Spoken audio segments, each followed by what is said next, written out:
cuando mi esposo me tiró el papel del divorcio en la cara y me gritó que me largara de su casa con mi hija enferma, que él lo quería todo y que no nos soportaba más, no derramé ni una lágrima. Lo miré directo a los ojos mientras él esperaba verme derrumbada, suplicante como siempre. Pero esta vez algo había cambiado dentro de mí. Recogí ese papel del suelo con calma, lo doblé cuidadosamente y le dije que estaba de acuerdo con todo. Él sonrió con esa arrogancia que yo conocía tan bien, pensando que había ganado. Su amante estaba recostada en el sofá que yo había pagado, riéndose de mí, mirándome con desprecio. Mi esposo la abrazó frente a mí y dijo que por fin se libraría de la vieja estorbosa que le había arruinado la vida. Salí de esa casa con mi hija Sofía, quien a pesar de su leucemia encontró fuerzas para apretarme la mano. Nos fuimos sin hacer escándalo. Él nunca imaginó que yo ya había movido cada pieza en el tablero. Durante meses fingí ser la esposa sumisa y derrotada, mientras preparaba el golpe que le cambiaría la cara para siempre. El día de la audiencia final llegó más rápido de lo que él esperaba. Ahí estaba Roberto con su traje nuevo, el que seguramente le compró esa mujer con el dinero que él sacaba de nuestras cuentas. Su abogado lucía confiado, con esa sonrisa prepotente de quien cree tener todas las cartas ganadoras. Pero cuando mi abogada comenzó a hablar y puso sobre la mesa el primer documento, vi cómo la sangre abandonaba el rostro de su representante legal. Roberto palideció cuando escuchó las palabras herencia, propiedades y cuentas bancarias internacionales. Su boca se abrió, pero no salió ningún sonido. La jueza levantó la vista de los papeles y lo miró con una mezcla de sorpresa y decepción. Ese fue el momento exacto en que Roberto comprendió que había subestimado a la mujer equivocada. Sigue mi historia hasta el final y comenta la ciudad desde donde me estás viendo para saber qué tan lejos ha llegado mi relato. Mi nombre es Mercedes y tengo 67 años. Sé que para muchos eso significa ser invisible, especialmente cuando tu marido encuentra a una mujer 20 años menor. Pero mi historia no trata sobre convertirme en invisible. Trata sobre cómo usé esa invisibilidad para proteger todo lo que realmente importaba. Conocí a Roberto cuando yo tenía 23 años. Él era el hijo del dueño de una pequeña ferretería en Puebla, y yo trabajaba como secretaria en una notaría. No éramos ricos, pero tampoco nos faltaba nada. Nos casamos después de 2 años de noviazgo en una ceremonia sencilla en la iglesia del barrio. Mi mamá me dijo ese día que el matrimonio era sacrificio y entrega, que una buena esposa siempre ponía a su familia primero. Y eso hice durante 44 años. 44 años preparando sus comidas favoritas, planchando sus camisas hasta que quedaran perfectas, cuidando de su madre cuando enfermó de diabetes y nadie más quería hacerlo. 44 años criando a nuestros hijos, Rafael y Daniela, prácticamente sola porque Roberto siempre estaba ocupado con el negocio. Cuando nació Sofía, mi nietecita hermosa, y le diagnosticaron leucemia a los 5 años, fui yo quien dejó todo para cuidarla. Daniela estaba destruida, apenas podía funcionar del dolor de ver a su hija así. Así que yo me convertí en la enfermera, la compañera de quimioterapias, la que limpiaba cuando vomitaba, la que le cantaba canciones de cuna a las 3 de la mañana cuando el dolor no la dejaba dormir.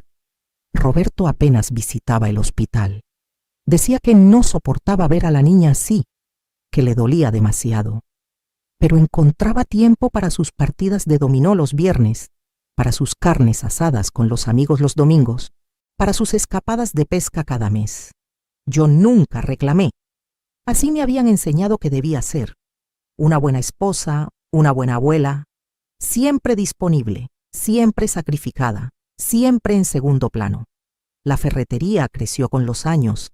Roberto abrió 2 sucursales más en la ciudad. Yo llevaba la contabilidad desde casa, sin cobrarle ni un peso, mientras cuidaba de la casa y de Sofía. Hacía malabares entre las facturas, las citas médicas, la comida, la limpieza. Dormía 4 horas diarias si tenía suerte. Mis manos se llenaron de arrugas, Mi cabello se volvió completamente blanco. Mis rodillas comenzaron a doler de tanto subir y bajar escaleras entre la casa y el cuarto de Sofía. Pero seguía adelante, porque eso era lo que hacía una mujer como yo, seguir adelante sin importar qué. Mi papá murió cuando yo tenía 18 años y me dejó una casa vieja en Oaxaca que nadie quería. Estaba en tan malas condiciones que mis hermanos no pelearon por ella. Me la dejaron a mí casi como un favor. Durante años estuvo ahí, abandonada, mientras yo vivía mi vida en Puebla. Nunca le mencioné mucho a Roberto sobre esa propiedad. Para él era solo una casa vieja, sin valor en un pueblo olvidado. Lo que Roberto nunca supo, lo que nadie supo, era que mi papá también me había dejado unos terrenos cerca de esa casa. Terrenos que en ese momento no valían nada, pero que estaban registrados a mi nombre únicamente. Terrenos por los que nunca nadie preguntó, porque asumieron que si la casa no valía nada, el resto tampoco. Todo comenzó a cambiar hace 2 años. Roberto empezó a llegar tarde, muy tarde. El olor a perfume barato impregnaba sus camisas. Perfume que definitivamente yo no usaba. Cuando le preguntaba dónde había estado, me respondía con irritación que en el negocio, que tenía muchas responsabilidades, que yo no entendía la presión que él manejaba. Comenzó a tratarme diferente. Ya no era indiferencia, era desprecio. Me criticaba la comida que preparaba, la misma que durante 40 años le había encantado. Decía que la casa estaba sucia cuando yo pasaba el día entero limpiando entre cuidar a Sofía. Se quejaba de mi apariencia, de mis canas, de las arrugas alrededor de mis ojos, de los kilos que había ganado durante años de comer sobras y dormir poco. Un día encontré un recibo de un restaurante caro en el bolsillo de su pantalón. Era por 2,000 pesos, una cena para 2 con vino francés y camarones. Ese mismo mes me había dicho que no había dinero para el medicamento nuevo que el oncólogo de Sofía había recomendado, uno que podría reducir los efectos secundarios de la quimioterapia. Yo pagué ese medicamento con mis ahorros personales, el dinero que había guardado moneda por moneda durante años. Cuando lo confronté sobre el recibo, me dijo que había sido una cena de negocios. Pero los negocios no se hacían en restaurantes románticos con velas y música en vivo un día de San Valentín. Comencé a notar más cosas. Llamadas que cortaba cuando yo entraba a la habitación. Mensajes que borraba inmediatamente. Una vez lo vi sonreír, mirando su teléfono con una ternura que hacía décadas no me dedicaba a mí. Mis hijos tampoco ayudaban mucho. Rafael se había casado con una mujer llamada Patricia, que me odiaba desde el primer día. Decía que yo era entrometida, que opinaba demasiado, que no respetaba su espacio. Todo porque una vez sugerí que no era buena idea que dejaran a su bebé de 3 meses con cualquier persona, mientras ellos se iban de fiesta cada fin de semana. Desde entonces, me excluyeron de sus vidas. Solo me llamaban cuando necesitaban dinero prestado o que cuidara al niño porque su niñera había faltado. Daniela estaba tan consumida por la enfermedad de Sofía que apenas registraba lo que pasaba a su alrededor. Su matrimonio se estaba cayendo a pedazos. Su esposo la había dejado porque no soportó la presión de tener una hija enferma. Ella trabajaba dobles turnos como maestra para pagar las cuentas médicas que el seguro no cubría. Yo era su único apoyo real.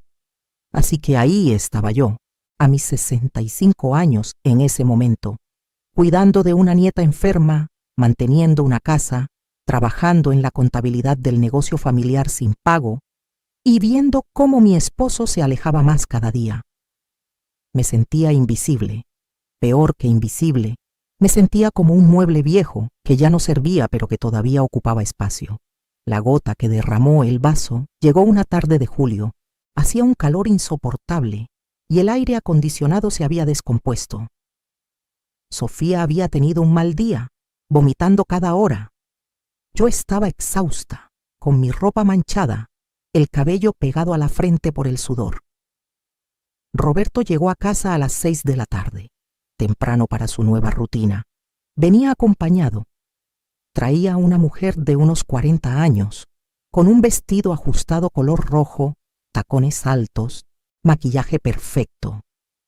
El cabello negro le caía en ondas brillantes sobre los hombros. Era todo lo que yo había dejado de ser hacía mucho tiempo, o más bien, todo lo que nunca tuve tiempo de ser porque estaba ocupada siendo esposa y madre.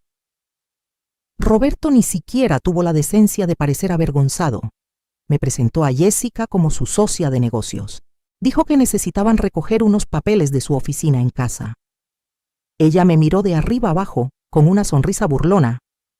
Extendió su mano con uñas perfectamente arregladas y yo estreché esa mano con mis dedos hinchados de artritis y manchados de medicina. Pude oler su perfume, el mismo que había estado detectando en las camisas de Roberto durante meses. Se fueron a la oficina y cerraron la puerta. Estuvieron ahí dentro 45 minutos. Podía escuchar risas, murmullos. Cuando salieron, el cabello de ella estaba ligeramente despeinado y Roberto tenía esa expresión de satisfacción que yo conocía bien. Jessica se despidió de mí con un hasta luego, Mercedes, cuídate mucho, con un tono que destilaba condescendencia. Esa noche Roberto no cenó en casa. Dijo que tenía más reuniones de negocios. Yo me quedé ahí, en esa cocina, mirando la comida que había preparado enfriarse en el plato. Algo dentro de mí se rompió, pero no de la manera que esperarías. No lloré ni grité. Simplemente sentí una claridad fría y absoluta. Por primera vez en 40 y tantos años, dejé de preguntarme qué había hecho mal y comencé a preguntarme qué iba a hacer al respecto. A la mañana siguiente llamé a un abogado. No cualquier abogado, sino la mejor abogada de divorcios de Puebla, una mujer llamada Doctora Hernández que tenía reputación de ser implacable. Le conté todo. Ella escuchó en silencio, tomando notas. Cuando terminé, me miró por encima de sus lentes y me dijo: Mercedes, dime algo, ¿tienes bienes a tu nombre? Le hablé de la casa en Oaxaca. Le hablé de los terrenos. Me preguntó si Roberto sabía de ellos. Le dije que sabía de la casa pero que nunca le había dado importancia, que de los terrenos jamás había hablado con él, porque nunca parecieron importantes. Ella sonrió. Fue una sonrisa que me dio esperanza por primera vez en meses. Las cosas se empeoraron rápidamente en casa. Roberto ya ni siquiera intentaba esconder su aventura. Jessica llamaba a la casa a todas horas. Una vez contesté y ella me dijo que dejara de molestar a su hombre, que me hiciera un favor y desapareciera. Su hombre. Como si 44 años de matrimonio no significaran nada, como si yo fuera la intrusa en mi propia vida. Roberto comenzó a dormir en el cuarto de invitados. Luego comenzó a no llegar a dormir para nada. Los vecinos murmuraban. Doña Carmen de al lado dejó de saludarme, como si el adulterio de mi esposo fuera contagioso o de alguna manera culpa mía. En la iglesia las otras señoras me miraban con lástima. Esa lástima era casi peor que el desprecio. Mientras tanto, yo seguía con mi rutina. Cuidaba a Sofía, limpiaba la casa, preparaba comida que nadie comía. Pero ahora también hacía otras cosas.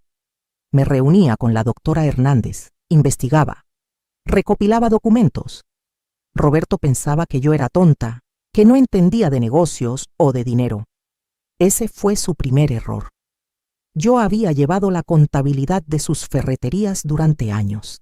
Conocía cada número, cada cuenta, cada transacción, y comencé a notar irregularidades. Dinero que salía de las cuentas del negocio hacia cuentas personales. Facturas falsas, compras que nunca se habían hecho pero que aparecían en los registros. Roberto estaba desviando dinero del negocio, probablemente para mantener su estilo de vida con Jessica. Documenté todo, cada irregularidad, cada transferencia sospechosa. La doctora Hernández me explicó que esto podría ser crucial. Mientras yo hacía esto, también investigué sobre mis propiedades en Oaxaca.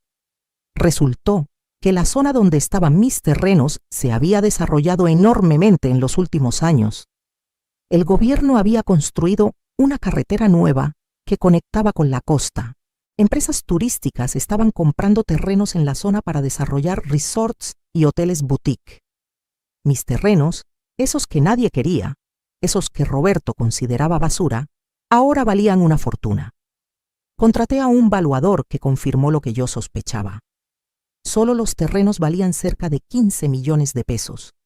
La casa vieja, con algo de remodelación, podría convertirse en una posada encantadora que valía otros 2 millones. 17 millones de pesos que eran completamente míos, solo a mi nombre, adquiridos antes del matrimonio. Dinero del que Roberto no podía tocar ni un centavo. La doctora Hernández casi salta de alegría cuando le mostré la evaluación. Ahora teníamos munición. Un sábado por la tarde, hace unos 8 meses, Roberto llegó a casa con Jessica del brazo. Ya ni siquiera fingían. Entraron como si fueran los dueños del lugar. Yo estaba en la sala con Sofía leyéndole un cuento. La niña había tenido una semana buena. Su cabello estaba comenzando a crecer de nuevo después de la última ronda de quimioterapia. Roberto me miró con desprecio absoluto y dijo: «Necesitamos hablar».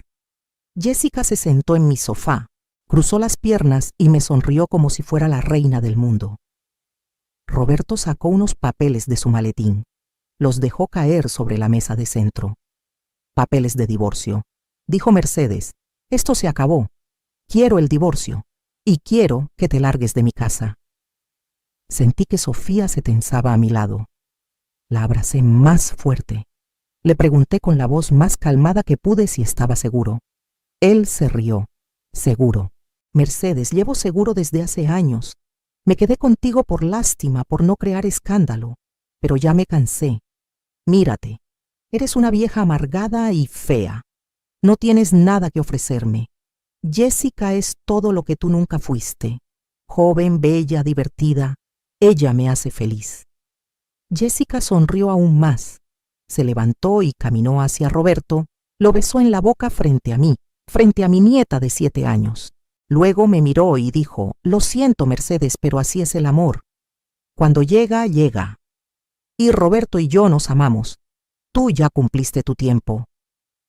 Le pregunté a Roberto qué pasaría con Sofía, con Daniela. Él se encogió de hombros. «Ese no es mi problema. Sofía no es mi nieta de sangre de todos modos. Es hija de Daniela, con ese bueno para nada que la abandonó. Y Daniela es lo suficientemente grande para cuidarse sola. Tú también. Arréglense como puedan. Yo quiero esta casa. Quiero las ferreterías. Quiero todo. Tú no pusiste nada en este matrimonio. Yo construí todo esto. Así que te vas con lo que traías puesto y ya». Respiré profundo. Miré esos papeles. Luego lo miré a él. Y dije: «Está bien, Roberto. Acepto el divorcio. Puedes quedarte con todo. Me iré». Su cara mostró sorpresa por un segundo. Claramente esperaba que yo suplicara, que llorara, que armara un escándalo. Cuando no hice nada de eso, se recuperó rápidamente y sonrió. «Bien. Qué bueno que al fin entiendes tu lugar. Tienes 2 semanas para salir de mi casa». Recogí los papeles, tomé a Sofía de la mano y subimos a nuestro cuarto. Detrás de mí podía escuchar las risas de Roberto y Jessica, celebrando su victoria. Esa noche llamé a la doctora Hernández y le dije que Roberto había pedido el divorcio. Ella me preguntó si estaba lista para proceder con nuestro plan.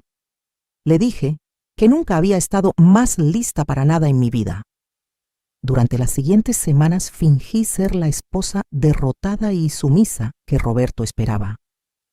Me mudé a un departamento pequeño con Sofía.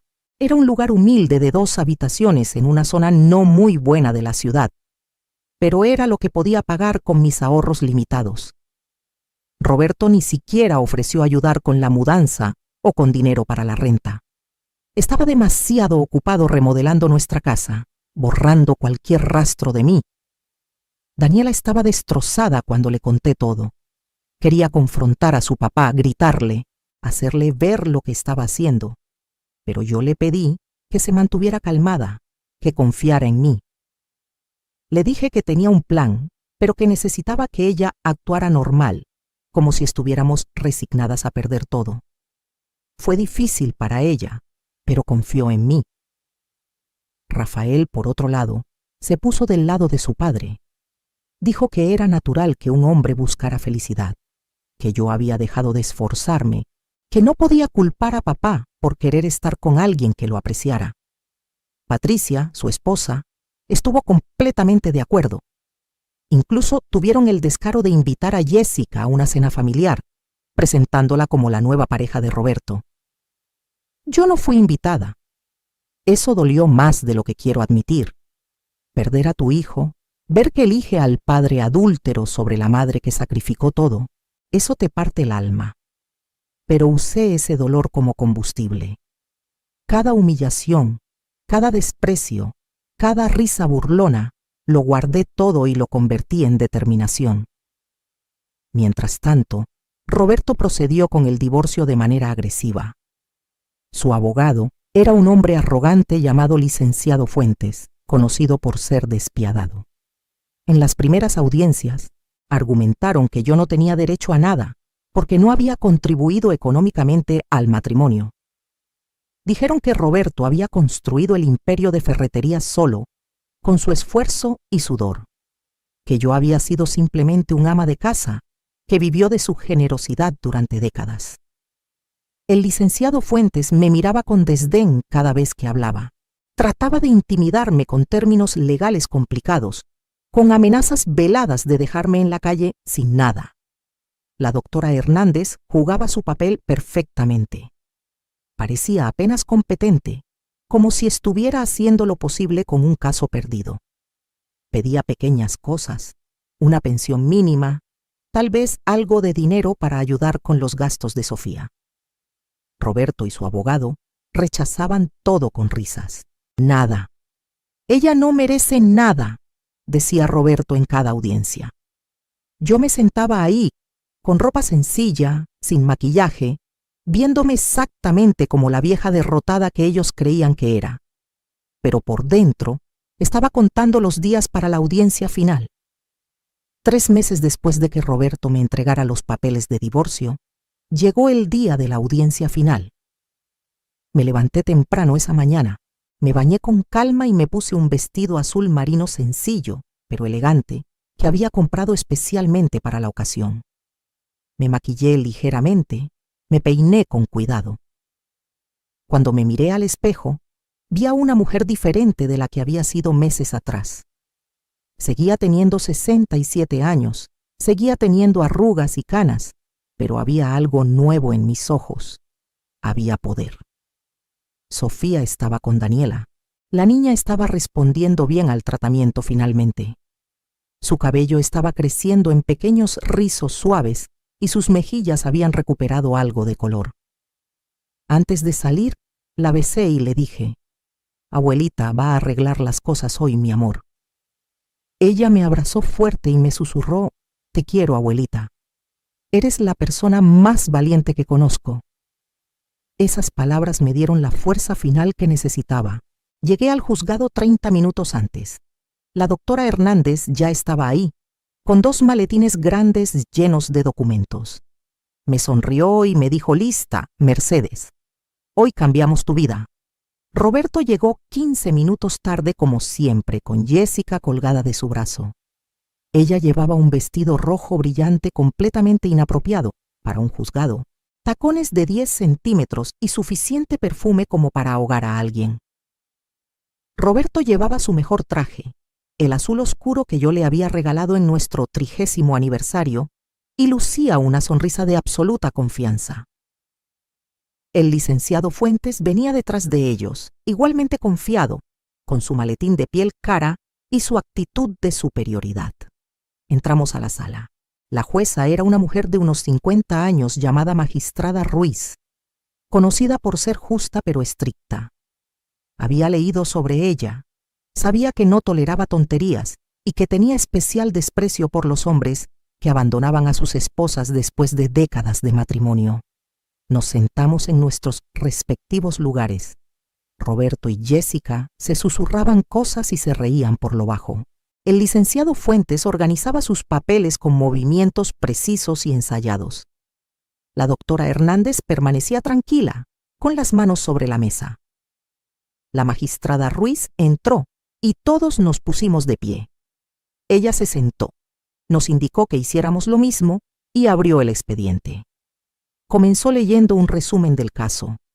Un matrimonio de 44 años, sin acuerdo prenupcial, 3 propiedades compartidas, un negocio de ferreterías y una solicitud de divorcio presentada por el esposo que buscaba quedarse con todos los bienes argumentando que la esposa no había contribuido al patrimonio familiar. La magistrada levantó la vista y preguntó: ¿están estas afirmaciones correctas?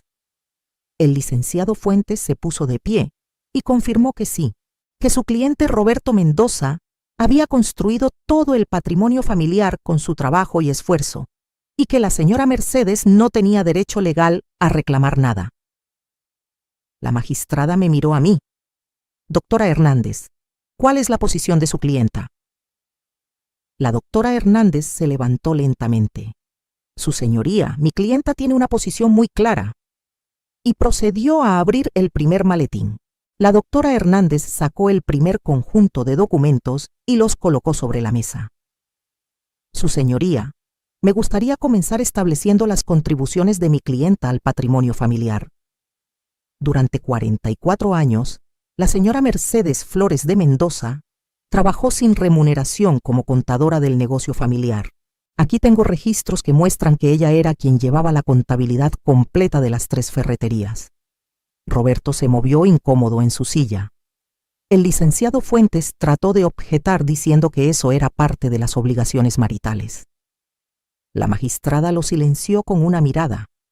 La doctora Hernández continuó: además, tengo declaraciones de proveedores y empleados que confirman que la señora Mercedes era quien manejaba las relaciones con proveedores, quien negociaba precios, quien de hecho tomaba muchas de las decisiones del negocio mientras el señor Mendoza se ocupaba de otras actividades. Puso sobre la mesa declaraciones firmadas y notariadas. Roberto comenzaba a verse menos confiado, pero eso no es todo. Su señoría, mi clienta también ha descubierto ciertas irregularidades en el manejo de las finanzas del negocio familiar. La doctora Hernández sacó otro conjunto de documentos: registros bancarios, copias de cheques, transferencias. Durante los últimos 3 años, el señor Mendoza ha estado desviando dinero de las cuentas del negocio hacia cuentas personales, un total de 2.300.000 pesos. El licenciado Fuentes se puso de pie de un salto. Esto es ridículo. Mi cliente tiene todo el derecho de manejar el dinero de su propio negocio como considere apropiado. La doctora Hernández sonrió. Cierto, licenciado, pero resulta que las ferreterías no están registradas únicamente a nombre del señor Mendoza.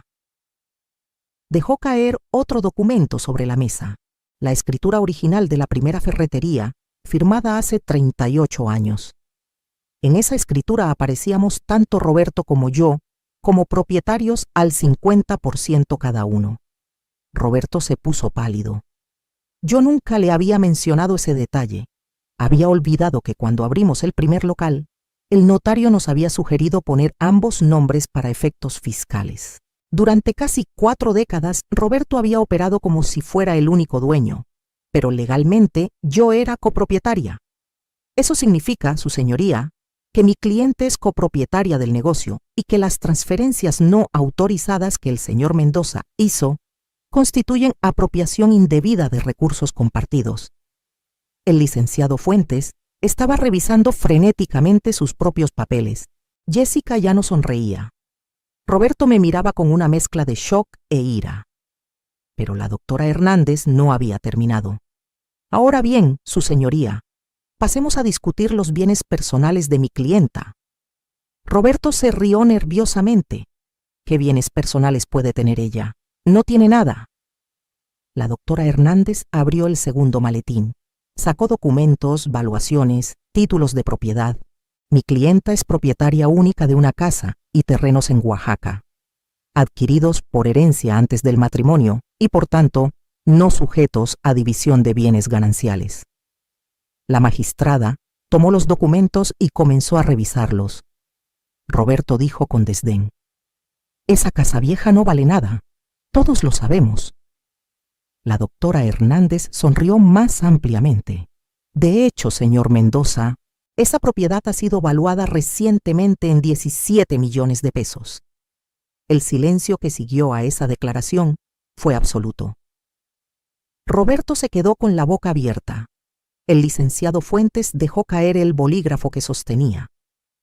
Jessica parecía haber dejado de respirar. La magistrada Ruiz levantó las cejas con interés y continuó leyendo los documentos de evaluación. 17 millones, repitió la magistrada. La doctora Hernández asintió. Así es, su señoría. La zona donde se encuentran estas propiedades ha experimentado un desarrollo turístico significativo en los últimos años. Los terrenos de mi clienta tienen frente de playa y acceso directo a la nueva carretera costera. Varias empresas hoteleras han expresado interés en comprarlos. Aquí tengo 3 ofertas formales, la más alta por 19 millones de pesos. Puso las cartas de oferta sobre la mesa. Roberto encontró su voz finalmente. Eso no puede ser cierto. Esos terrenos no valen nada. Mercedes me está mintiendo. Fabricó esos documentos. La magistrada lo miró con severidad. Señor Mendoza, estas valuaciones están certificadas por valuadores autorizados y las ofertas vienen de empresas legítimamente constituidas. A menos que tenga evidencia de fraude, le sugiero que controle sus acusaciones. Roberto se hundió en su silla.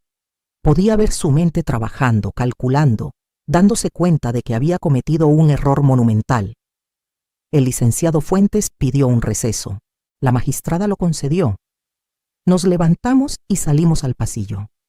Roberto me agarró del brazo con fuerza. Me dolió, pero no dije nada.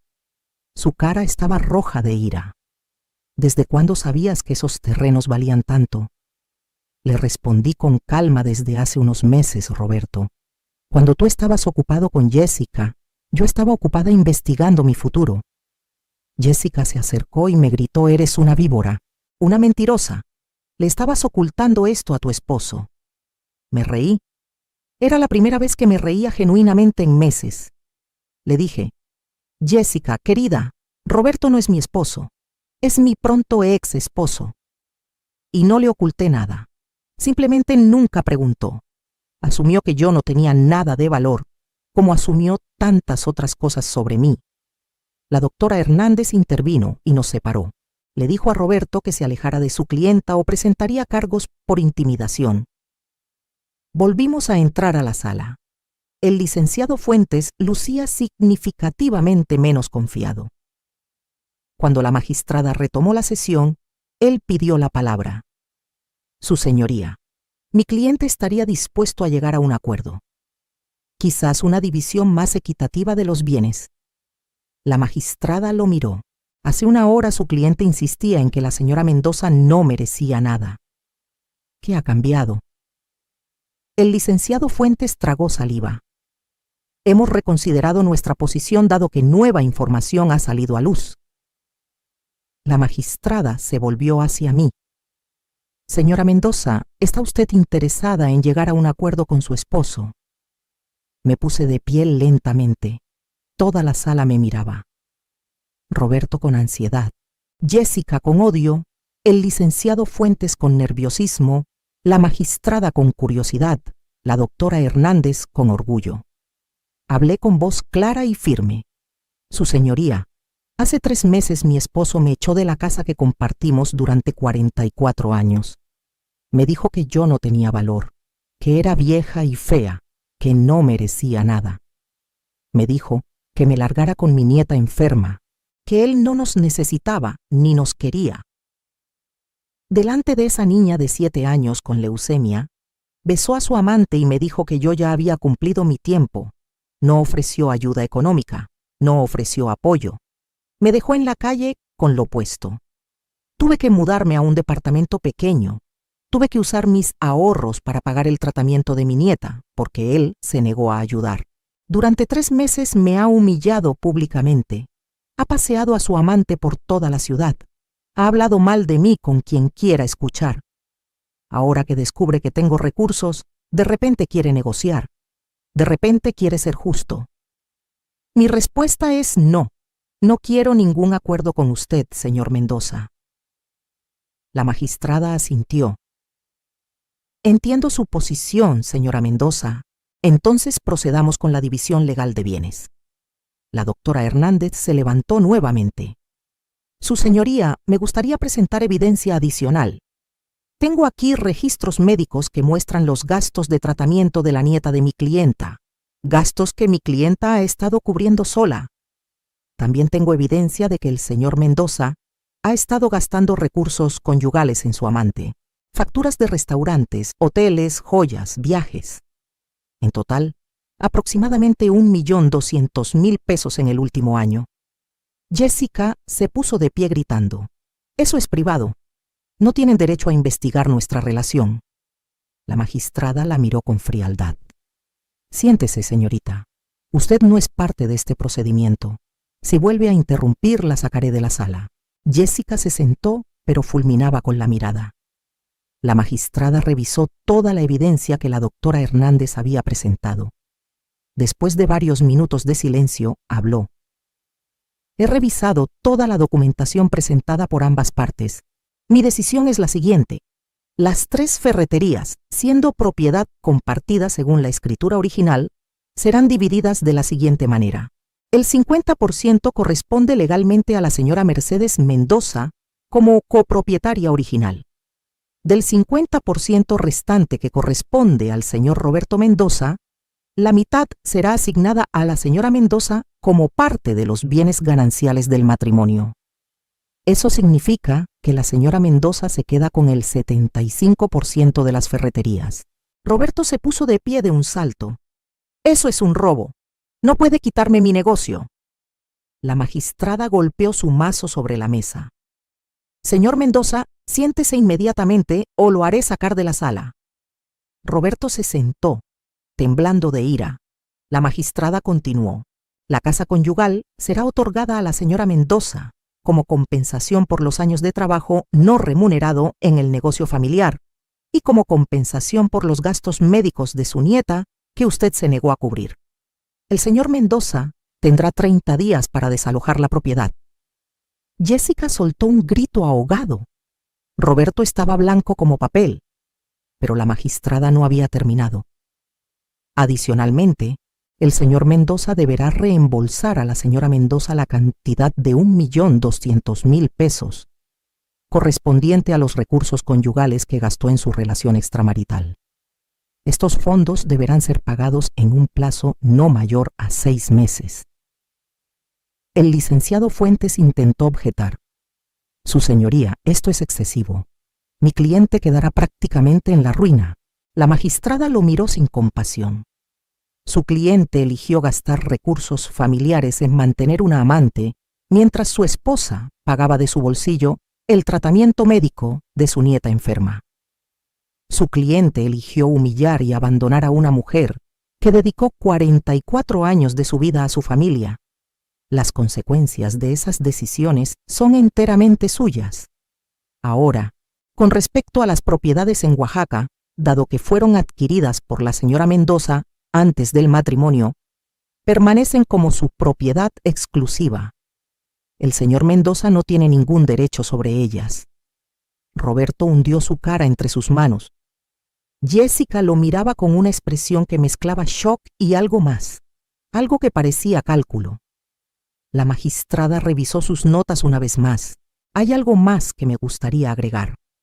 Señor Mendoza, he visto muchos casos de divorcio en mi carrera, pero pocos tan descarados como este. Usted no solo fue infiel, sino que fue cruel. Echó a su esposa de su hogar sin ningún apoyo. Se negó a ayudar con el tratamiento médico de una niña enferma. Gastó recursos familiares en lujos para su amante. Y luego tuvo el descaro de pedir que le dieran todo, asumiendo que su esposa no tenía recursos ni opciones. Me complace enormemente demostrarle que estaba equivocado. La sentencia es final. Buenos días». Y con eso golpeó su mazo y se levantó. Salí de esa sala con la cabeza en alto. Roberto seguía sentado, inmóvil, en estado de shock. Jessica ya estaba caminando hacia la salida, sus tacones resonando en el piso de mármol.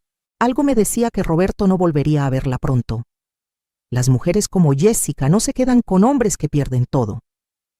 Afuera del juzgado, la doctora Hernández me abrazó. Lo logramos, Mercedes. Le ganamos. Le dije, no, doctora, no le ganamos. Simplemente tomé lo que siempre fue mío. Las semanas siguientes fueron una revelación. Roberto intentó apelar la decisión, pero su nuevo abogado, porque el licenciado Fuentes renunció al caso, le dijo que no tenía bases.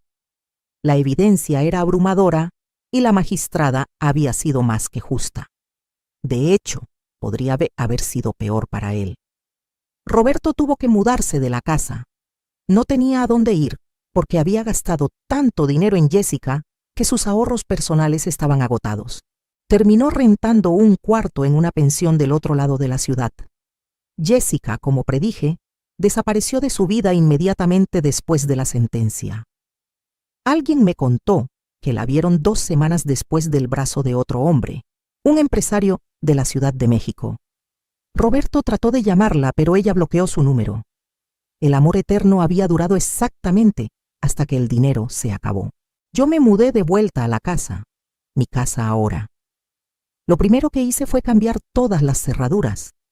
Luego contraté a unas señoras para que hicieran una limpieza profunda.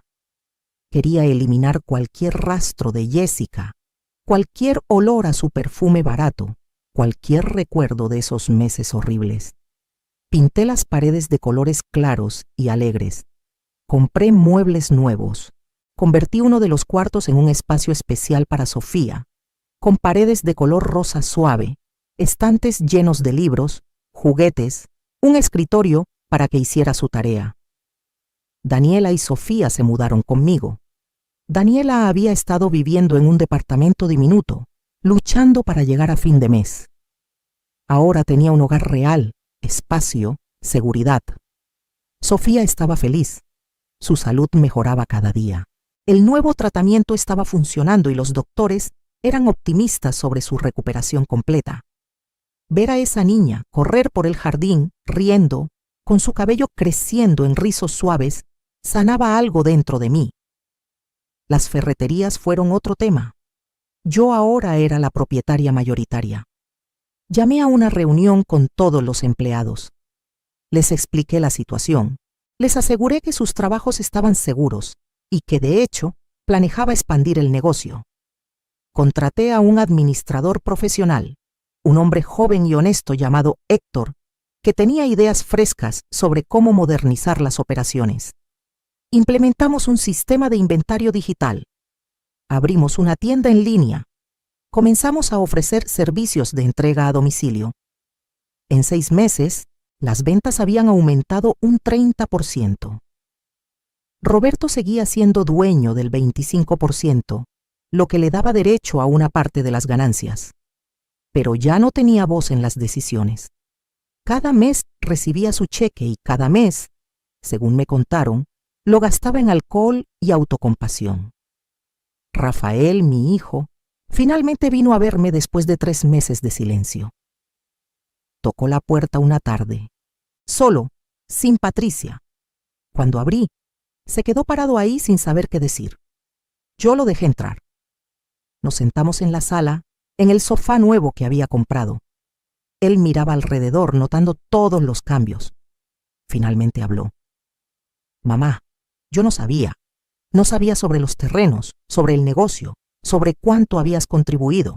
Patricia y yo pensamos que papá estaba siendo injusto, pero no imaginamos hasta qué punto. Le dije, Rafael, tu padre me echó a la calle, me llamó vieja fea y fedorenta delante de tu sobrina enferma, y tú lo apoyaste. Me invitaste a mí a ninguna cena familiar, pero invitaste a su amante. Él bajó la mirada. Lo sé. Y lo siento, mamá. No tengo excusa. Patricia estaba celosa de ti. Decía que siempre te metías en nuestra vida. Y yo dejé que eso nublara mi juicio. Soy tu hijo y debí defenderte. Le pregunté por qué había venido ahora. Él fue honesto, porque me di cuenta de que puedo perder a mi madre por apoyar a un padre que estaba completamente equivocado, porque mi hijo pregunta por su abuela y no sé qué decirle. porque vi a papá el otro día y está destruido, bebiendo, amargado, culpando a todos menos a sí mismo. Y no quiero terminar así. No acepté su disculpa inmediatamente. Le dije que necesitaba tiempo, que la confianza se construye lentamente, pero le permití empezar a visitarme. Poco a poco, durante meses, reconstruimos nuestra relación. Patricia nunca se disculpó, pero Rafael estableció límites con ella sobre cómo hablaba de mí. Era un comienzo. Daniela prosperaba. Con el estrés financiero eliminado, con apoyo real, con Sofía mejorando, ella comenzó a florecer. Volvió a sonreír, comenzó a salir con amigos.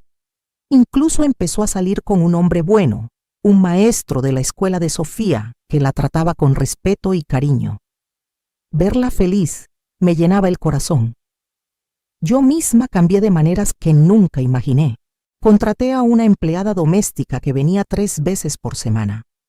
No porque no pudiera limpiar mi propia casa, sino porque no quería.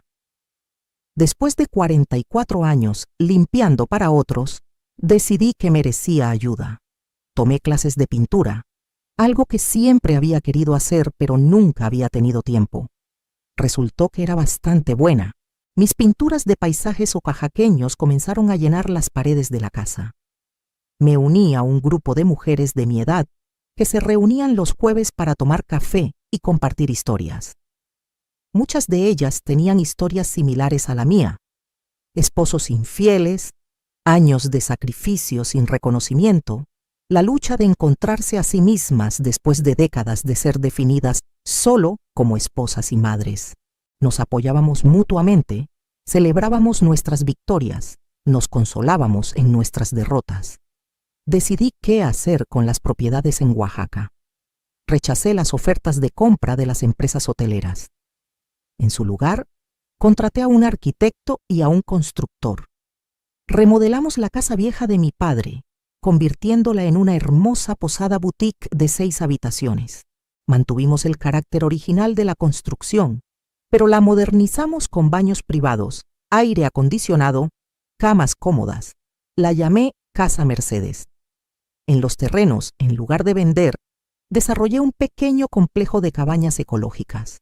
8 cabañas construidas con materiales sustentables, diseñadas para mezclarse con el paisaje natural. Contraté a personas del pueblo local para trabajar en la posada y en las cabañas. Les pagaba salarios justos, les daba prestaciones, los trataba con respeto. La posada abrió hace 6 meses. Ha sido un éxito rotundo. Los turistas aman la autenticidad del lugar, la belleza de la costa oaxaqueña, la comida tradicional que servimos. Las reseñas en línea son excelentes y las ganancias son muy buenas, más de lo que necesito para vivir cómodamente. Uso parte de esas ganancias para ayudar a otras mujeres. Establecí un fondo que ayuda a mujeres mayores que están pasando por divorcios difíciles. Les pagamos asesoría legal, las conectamos con recursos, les damos apoyo emocional. En el primer año ayudamos a 22 mujeres. Algunas de sus historias hacían que la mía pareciera suave, pero todas tenían esa misma chispa de determinación, ese mismo rechazo a ser víctimas. Roberto intentó volver una vez. Tocó a la puerta una noche, borracho, llorando. Decía que había cometido un error, que me extrañaba, que Jessica había sido un error terrible, que podíamos volver a intentarlo. Le dije que no. Le dije que había tenido 44 años para valorarme y que eligió no hacerlo, que yo había encontrado mi valor propia y que no necesitaba su validación, que siguiera su camino y me dejara seguir el mío. Se fue llorando. No volvió. Escuché que eventualmente dejó de beber tanto, que consiguió un trabajo en una ferretería que no era la nuestra, que vivía una vida tranquila y solitaria. Parte de mí sentía lástima por él, pero era una parte muy pequeña. La mayor parte de mí simplemente ya no sentía nada. Había usado toda mi energía emocional en él durante décadas. Ya no tenía más que dar. Sofía se recuperó completamente. Hace 3 meses recibió la noticia de que estaba en remisión completa. La leucemia se había ido. Lloramos de alegría las tres. Daniela, Sofía y yo, abrazadas en el consultorio del doctor. Sofía ahora tiene 8 años. Va a la escuela normalmente. Juega con sus amigos. Es una niña normal y saludable. Cada vez que la veo reír, cada vez que la veo correr, pienso en cómo casi perdemos todo, cómo Roberto estuvo dispuesto a abandonarla cuando más nos necesitaba. Y me siento agradecida de haberme mantenido firme, de haber luchado, de haber ganado. Hoy tengo 67 años y nunca he sido más feliz. Vivo en una casa hermosa, llena de luz y amor. Tengo un negocio próspero que me da independencia financiera. Tengo propiedades en Oaxaca que me dan alegría y propósito. Tengo a mi hija Daniela viviendo conmigo, riendo otra vez, enamorándose otra vez. Tengo a mi nieta Sofía, sana y feliz, llamándome su heroína. Tengo a mi hijo Rafael tratando de reconstruir nuestra relación, aprendiendo a ser mejor hombre de lo que su padre fue. Tengo amigas que me entienden y me apoyan. Tengo hobbies que me apasionan. Tengo planes para el futuro.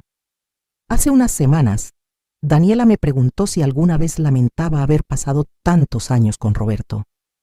Si sentía que había desperdiciado mi vida. Lo pensé cuidadosamente antes de responder. Le dije que no lamentaba esos años porque me dieron a ella y a Rafael. Me enseñaron resiliencia. Me enseñaron mi propia fuerza.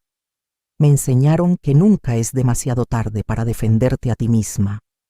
Que nunca es demasiado tarde para reclamar tu vida. Roberto pensó que porque yo era mayor, porque tenía canas y arrugas, porque había dedicado mi vida a mi familia, era desechable. Pensó que podía reemplazarme con una versión más joven y que yo simplemente aceptaría mi destino. Ese fue su error fatal. Subestimar a una mujer que ha sobrevivido décadas de sacrificio, que ha criado hijos, que ha manejado negocios, que ha cuidado enfermos, es subestimar a una de las fuerzas más poderosas del universo. Somos sobrevivientes, somos guerreras, y cuando finalmente decidimos luchar por nosotras mismas, somos imparables. A todas las mujeres que están pasando por algo similar les digo esto.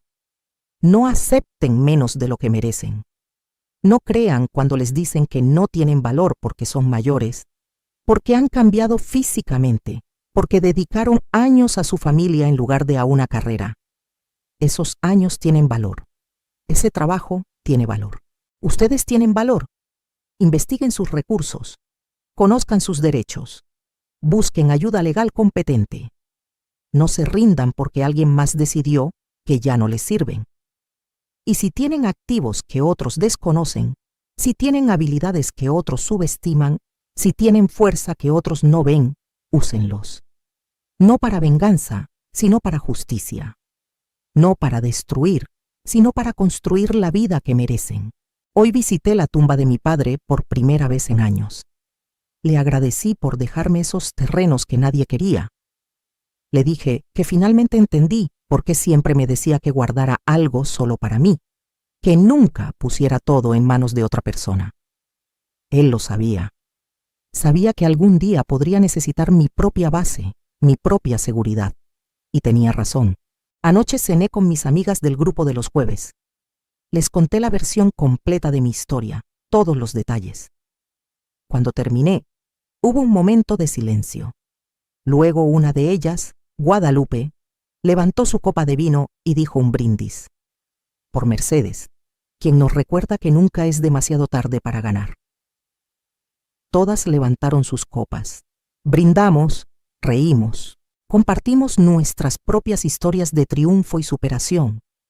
Y me di cuenta de que esto era lo que había estado buscando toda mi vida sin saberlo. No la aprobación de un hombre, no el estatus de esposa perfecta, sino esta hermandad de mujeres fuertes, esta comunidad de sobrevivientes, esta red de apoyo mutuo. En mi casa ahora, sobre la chimenea de la sala, cuelga una de mis pinturas favoritas.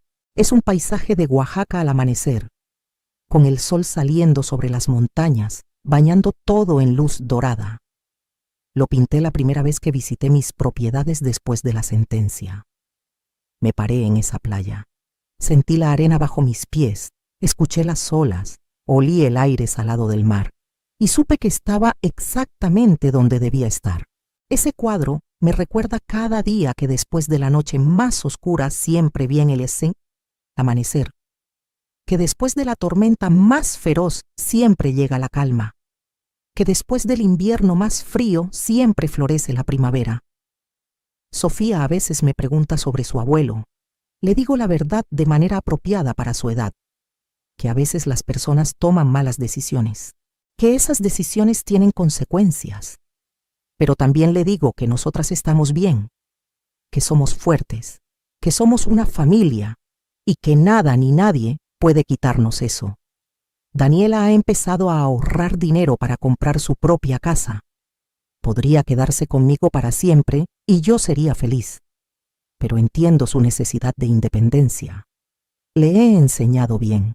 Sabe que una mujer debe tener siempre sus propios recursos, su propio espacio, su propia seguridad. Cuando encuentre su casa, la ayudaré con el enganche, porque eso es lo que hacemos las mujeres de esta familia. Nos apoyamos, nos fortalecemos mutuamente. La semana pasada recibí una carta de una mujer llamada Rosa. Tenía 72 años y estaba pasando por un divorcio después de 50 años de matrimonio. Había leído sobre mi caso en el periódico local. Me escribió preguntando si podíamos hablar, si podía darle consejos. Nos reunimos en un café. Le conté mi historia completa. Le di el contacto de la doctora Hernández. Le hablé sobre el fondo que había establecido para ayudar a mujeres en su situación. Lloró. Me agradeció. Me dijo que había estado a punto de rendirse, de aceptar lo que su esposo le ofrecía, que era casi nada, pero que mi historia le había dado esperanza. Hace 2 días me llamó. Su abogada, usando estrategias similares a las que usó la doctora Hernández, había descubierto que Rosa tenía derechos sobre varias propiedades que su esposo había intentado esconder. La balanza había cambiado a su favor. Estaba llorando de alegría. Ese momento me confirmó algo que había estado sintiendo durante meses. Mi propósito ahora no es solo vivir mi mejor vida, aunque eso es importante. Mi propósito es ayudar a otras mujeres a reclamar las suyas. Estoy considerando escribir un libro sobre mi experiencia. No por vanidad, sino porque creo que hay miles, tal vez millones de mujeres en situaciones similares. Mujeres que han dedicado sus vidas a sus familias. Mujeres que son descartadas cuando envejecen. Mujeres que no conocen sus derechos o sus recursos. Mujeres que creen las mentiras que les dicen sobre no tener valor. Si mi historia puede ayudar aunque sea a una de ellas a defenderse, a reclamar lo que es suyo, a construir una nueva vida, entonces vale la pena compartirla. La doctora Hernández me animó a hacerlo. Dice que mi caso fue excepcional no solo porque gané, sino por cómo gané. Con preparación meticulosa, con paciencia estratégica, con uso inteligente de recursos que otros subestimaron. Dice que podría convertirse en un modelo para otras mujeres. Ya he empezado a hacer notas, recuerdos, documentos, lecciones aprendidas. Es un proceso emocional revivir todo, pero también es catártico. Cada palabra que escribo es como soltar otro pedazo del dolor, de la humillación, de los años de sentirme invisible. Esta mañana me desperté temprano y salí al jardín. El sol apenas estaba saliendo. Las flores que planté hace 3 meses están floreciendo. Rosas, jazmines, bugambilias. El aire olía dulce y fresco. Los pájaros cantaban. Sofía todavía dormía en su cuarto. Daniela también. La casa estaba en paz.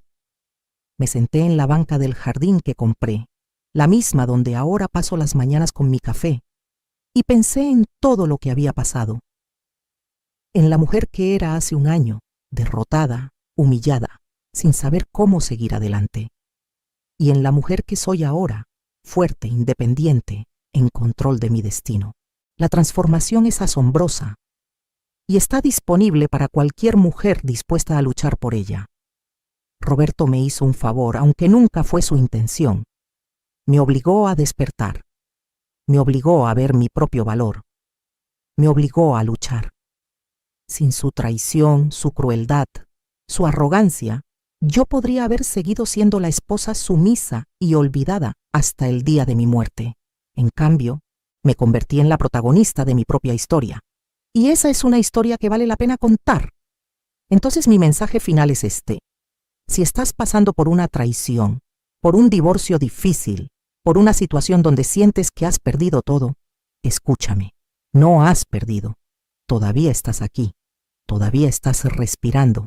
Todavía tienes poder, incluso si no puedes verlo ahora mismo. Investiga tus opciones. Conoce tus derechos. Busca ayuda profesional. Y sobre todo no creas cuando te digan que no tienes valor. Tienes todo el valor del mundo, solo necesitas reclamarlo. La audiencia en ese juzgado duró 2 horas, pero cambió el resto de mi vida. 2 horas donde finalmente me defendí, donde finalmente dije basta, donde finalmente tomé lo que era mío. Y ahora, cada día es una celebración de esa decisión. Cada mañana que me despierto en mi casa, cada vez que reviso las ganancias de mis negocios, cada abrazo de Sofía, cada sonrisa de Daniela, cada momento de paz y alegría es evidencia de que tomé la decisión correcta, que luchar vale la pena, que las mujeres de cualquier edad merecen respeto, dignidad y justicia. Ayer visité Casa Mercedes en Oaxaca. Había pasado un mes desde mi última visita. El lugar estaba lleno de huéspedes, una pareja de Argentina, una familia de Estados Unidos, 2 amigas de Monterrey celebrando sus 60 cumpleaños. Todos estaban encantados con la propiedad, con la comida, con la hospitalidad. Me senté en la terraza mirando el océano y me sentí profundamente agradecida. Esa propiedad que nadie quería, esos terrenos que Roberto despreció, ahora me daban no solo ingresos, sino también propósito y alegría. Me quedé 2 días.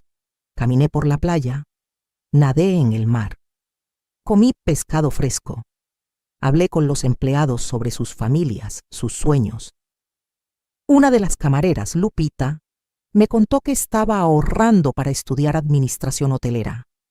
Le dije que cuando terminara sus estudios, tendría un trabajo esperándola como gerente. Lloró de agradecimiento. Le dije que las mujeres debemos apoyarnos mutuamente, ayudarnos a crecer. La última noche ahí, organicé una cena especial. Invité a todas las mujeres que trabajan en la propiedad, unas 12 en total. Cocineras, camareras, encargadas de limpieza, jardineras. Les preparé mi mole especial, el mismo que solía cocinar para Roberto y que nunca valoró. Ellas lo devoraron y me llenaron de cumplidos. Durante la cena compartimos historias. Muchas de ellas también habían pasado por matrimonios difíciles, esposos abusivos o negligentes, situaciones de pobreza y lucha. Pero todas eran sobrevivientes. Todas eran guerreras. Les conté mi historia completa por primera vez fuera de mi círculo cercano. Escucharon en silencio absoluto. Cuando terminé, una de ellas, doña Teresa, que tiene 75 años y trabaja en la cocina, dijo: «Esto es lo que necesitamos las mujeres.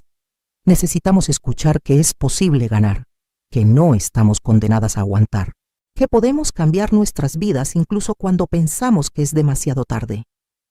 Esa noche, bajo las estrellas de Oaxaca, con el sonido del mar de fondo, sentí que había encontrado mi tribu. No solo mis amigas en Puebla, sino estas mujeres también. Y todas las mujeres que aún no conozco, pero que están luchando sus propias batallas. Todas estamos conectadas por la experiencia compartida de ser subestimadas, descartadas, pero también por la fuerza compartida de negarnos a permanecer derrotadas. Cuando regresé a Puebla, Sofía me recibió en la puerta corriendo. «Abuelita, te extrañé tanto. Cuéntame del mar». Me senté con ella y le mostré las fotos que había tomado. Le hablé de las tortugas que vimos anidando en la playa. Le prometí que pronto iríamos juntas, que le enseñaría a nadar en esas aguas cálidas. Sus ojos brillaban de emoción. Daniela me abrazó y me susurró: gracias, mamá, por todo, por nunca rendirte, por mostrarnos cómo ser fuertes. Le dije que no tenía que agradecer nada, que simplemente estaba haciendo lo que cualquier madre haría. Pero ella insistió: no, mamá, no cualquier madre habría hecho lo que tú hiciste. Muchas se habrían rendido. Tú luchaste y ganaste y nos salvaste a todas. Esta mañana recibí una llamada de Rafael. Me preguntó si podía visitarme con su hijo, mi nieto de 6 años, que casi no he visto en el último año. Le dije que sí, que siempre serían bienvenidos. Llegaron en la tarde. Mi nieto, Robertito, llamado así por su abuelo irónicamente, corrió hacia mí. Abuela, papá dice que tienes una casa en la playa. Es verdad. Le confirmé que sí. Le mostré fotos. Le prometí que podría visitarla pronto. Rafael se sentó conmigo mientras Robertito jugaba con Sofía en el jardín. Me dijo que había estado pensando mucho sobre todo lo que pasó, que se había dado cuenta de cuánto había absorbido de su padre, actitudes sobre las mujeres, sobre el matrimonio, sobre lo que es importante en la vida. Dijo que no quería que Robertito creciera con esas mismas ideas, que quería criarlo diferente, para valorar a las mujeres, para respetar el trabajo doméstico, para entender que el matrimonio es una sociedad de iguales. Le dije que me alegraba escucharlo, que nunca es demasiado tarde para cambiar, que el hecho de que reconociera sus errores ya era un paso enorme. Me preguntó si podía perdonarlo algún día completamente. Le dije que el perdón es un proceso, no un evento, que estábamos en camino, que su disposición a cambiar, a aprender, a ser mejor, significaba todo. Antes de irse, me entregó un sobre. Dentro había una carta escrita a mano. La leí después de que se fueron. Era una disculpa detallada, específica. No excusas, no justificaciones, solo reconocimiento de sus errores y compromiso de ser mejor. Al final escribió: mamá, cuando crezca espero ser la mitad de fuerte que tú. Te amo. Lloré leyendo esa carta, pero eran lágrimas buenas, lágrimas de sanación. Esta noche, mientras escribo estas reflexiones finales, Daniela y Sofía están en la sala viendo una película. Puedo escuchar sus risas. La casa está llena de luz, de calor, de amor. Afuera las luces de Puebla brillan en la distancia. En algún lugar de esta ciudad, Roberto está en su cuarto de pensión, probablemente solo, probablemente arrepentido. Pero eso ya no es mi problema, ya no es mi responsabilidad. Mi responsabilidad ahora es conmigo misma, con mis hijas, con mi nieta, con las mujeres que puedo ayudar. Tengo 67 años y siento como si mi vida apenas estuviera comenzando. Tengo planes. Quiero expandir Casa Mercedes. Tal vez abrir otra propiedad en un lugar diferente. Quiero que mi fondo de ayuda llegue a más mujeres. Quiero escribir ese libro. Quiero viajar. Quiero seguir pintando. Quiero seguir creciendo y lo haré, porque ahora sé algo que no sabía hace un año. Sé que soy capaz. Sé que soy fuerte. Sé que merezco felicidad. Y sé que nunca, nunca más permitiré que alguien me haga sentir menos de lo que soy. Entonces, para todas ustedes que están escuchando mi historia, les dejo con esto. ¿Qué harías en mi lugar? Si tu pareja te traicionara después de décadas de dedicación, si te dijeran que no vales nada, si te echaran de tu propia casa, ¿te rendirías o lucharías? Yo elegí luchar y esa elección cambió todo. Comenta abajo qué harías tú. Cuéntame tu historia si tienes una similar. Y recuerda, no importa cuántos años tengas, no importa cuánto tiempo hayas estado en una situación difícil, nunca es demasiado tarde para reclamar tu vida. Nunca es demasiado tarde para defender tu valor. Nunca es demasiado tarde para ganar. Mi nombre es Mercedes. Tengo 67 años. Y esta es mi historia de cómo mi esposo pensó que podía destruirme, pero en cambio me obligó a descubrir mi verdadera fuerza. De cómo perdí un matrimonio pero gané mi libertad.